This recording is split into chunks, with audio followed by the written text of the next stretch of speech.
ഈ മലയാളത്തിൽ എപ്പോഴും നമ്മൾ ഇന്ന് മലയാളി മാത്രം ചിരിക്കുന്ന ഒരു വാക്കുണ്ട്, ഇപ്പൊ ശരിയാക്കി തരാം.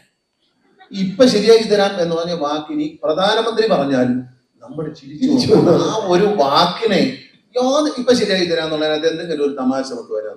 പക്ഷെ അത് ഓർത്താൽ മലയാളി ചിരിക്കാത്തൊരു മലയാളികൾ ഇപ്പൊ ശരിയാക്കി തരാം. അതുപോലെയാണ് അല്ലല്ല, അത് മാത്രമല്ല, ഒരു വാക്കുകളുണ്ട്. മെയ്തി എന്ന് പറഞ്ഞൊരു ക്യാരക്ടർ വെള്ളാനങ്ങളുടെ നാട്ടിൽ അഭിനയിച്ചിട്ടില്ല. അല്ലെ, എന്നോണ്ട് ഒരാളെ വെക്കുന്നേ ഉള്ളൂ. പക്ഷെ ആ സിനിമയിൽ ആ ഒരു വ്യക്തിയെ ഒരുപാട് ഓർക്കുന്നുണ്ട്. മെയ്തീനെ ഒരു ചെറിയ സ്ക്രൂ ഡ്രൈവർ. സോ അത് ഒരു വ്യക്തിയെ കാണിക്കാതെ അയാൾ ഒരു ജൂനിയർ ആർട്ടിസ്റ്റ് ആയിട്ട് പുറകിൽ നിന്നിട്ട് ആ വ്യക്തിക്ക് ഒരു വ്യക്തമായ ഒരു ക്യാരക്ടർ ഉണ്ടാക്കി കൊടുക്കുക എന്നൊക്കെ പറയുന്നത് ഒരു ഭയങ്കരമായ ഒരു പടമുണ്ട്. എന്റെ അറിവിൽ ആ സിനിമ സെറ്റിലിരുന്നൊക്കെ എഴുതി ഉണ്ടാക്കിയ ഒരു സിനിമ. ആ സിനിമയില് ഇന്നാണെങ്കിൽ പറ്റുമോ ഹനുമാൻ ഇരുന്ന് വീഡിയോ ഇരിക്കാൻ? ഇന്നാണെങ്കിൽ എന്തെന്നാ കോല ഈ രാജ്യത്തുണ്ടാവും. എന്നിട്ട് അങ്ങനെയുള്ള ശ്രീരാമചന്ദ്രന്റെ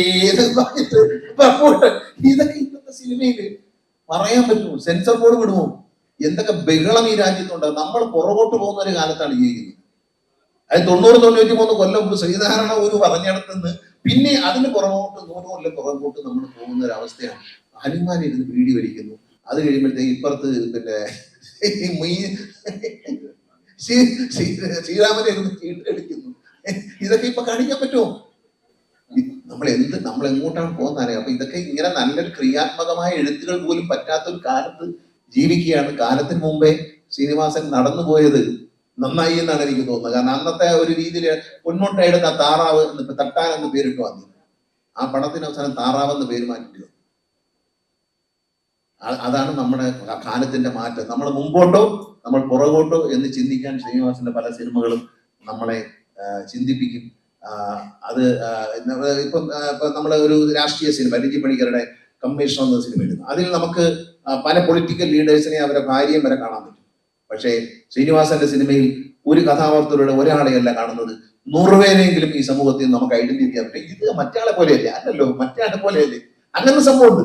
ഇപ്പൊ പൊളിറ്റിക്കൽ സിനിമ പറഞ്ഞാൽ ഇപ്പൊ പിന്നെ സന്ദേശത്തിൽ ഒരു ഹിന്ദി വടക്കേന്ത്യൻ നേതാവ് വരുന്നുണ്ട്, ഇന്നസെന്റിന്റെ ക്യാരക്ടർ ഏരിയ പോയി സഹായി വരുമ്പോഴുള്ള ഹിന്ദി പറിച്ചിലും ആ ഹിന്ദിക്ക് വേണ്ടി തേങ്ങ പറിക്കാൻ കയറുന്നതും ഈ നാരിയൽക്ക പാനി എന്ന് പറയുമ്പോൾ പെണ്ണുങ്ങളുടെ കാര്യം സ്ത്രീയെ പറ്റിയാണോ പറയുന്നത്? നാരി എന്ന് പറഞ്ഞ സ്ത്രീയാണ് എന്ന് പറയുന്നതൊക്കെ ഈ ഭാഷ അറിഞ്ഞുകൂടാതെ വടക്കേന്ത്യയിൽ നിന്ന് നേതാവിനെ കൈകാര്യം ചെയ്യാൻ നമ്മുടെ നാട്ടിൽ പലരും ശ്രമിക്കുന്നത് പാർലമെന്റിനകത്ത് പോലും നമ്മൾ കണ്ടോണ്ടിരിക്കുക.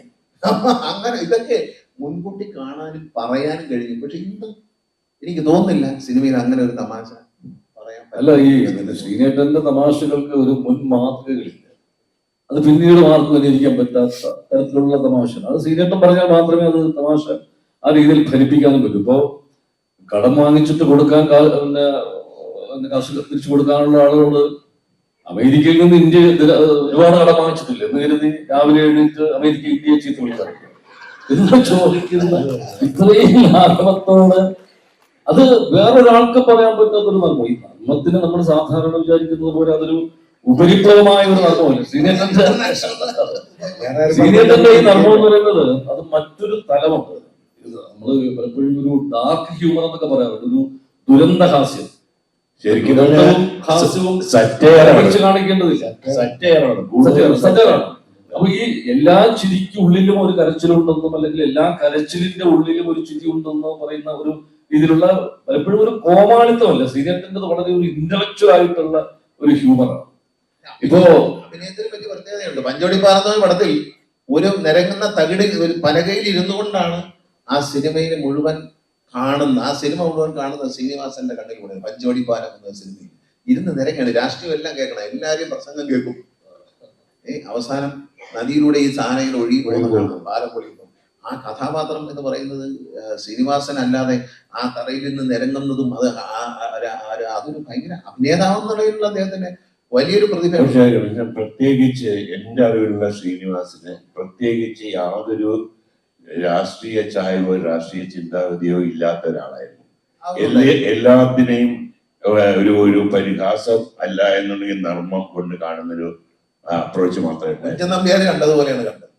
രാഷ്ട്രീയമൊന്നും പക്ഷെ രാജാവിരുന്നാലും കളിയാക്കും. പക്ഷെ എന്താ സേനയുടെ രാഷ്ട്രീയം എന്ന് പറഞ്ഞു കഴിഞ്ഞാൽ മനുഷ്യപക്ഷത്ത് നിൽക്കുന്നതാണ്. അതുകൊണ്ടാണ് എല്ലാവരും കൃത്യമായ രാഷ്ട്രീയം എല്ലാവരെയും വിമർശിച്ചത്. അത് രാഷ്ട്രീയമാണ്. അതൊരു മനുഷ്യന്റെ പക്ഷത്ത് നിൽക്കുന്ന ഒരു രാഷ്ട്രീയം. കഥാപാത്രത്തിനെ നമുക്കതിനെ 100 പേരുമായി താരതമ്യം പറ്റും. അല്ല, അത് കാണണമെങ്കിൽ വീക്കാനായിട്ട് നമുക്ക് സമയം അതെ. കാരണം വീക്കെൻഡ് എഴുത്തിലും അത് കാണാൻ കഴിയുന്നു. അതേപോലെ വൈക്കം മുഹമ്മദ് ബഷീറിന്റെ പോലെ വൈക്കം മുഹമ്മദ് ബഷീറിന്റെ പുസ്തകങ്ങളെല്ലാം ചെറുതാണ്.